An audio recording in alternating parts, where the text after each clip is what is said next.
আল্লাহ রে,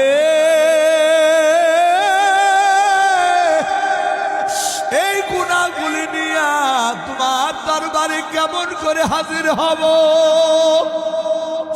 আল্লাহ, বড় ভয় লাগে।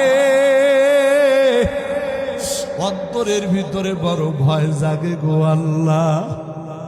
তবে আমি একটা কথা জানি আল্লাহ গো, মানুষ যতই গুনাহ করুক না কেন, মানুষের এই গুনার শেষেও তো তোমার রহমত আছে গো আল্লাহ।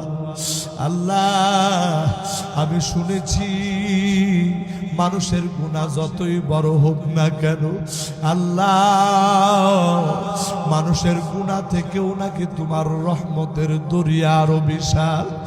ওগো মালিক, জীবনে তোমার সিজদা দেই না, জীবনে তোমার ইবাদত বন্দেগী করি না,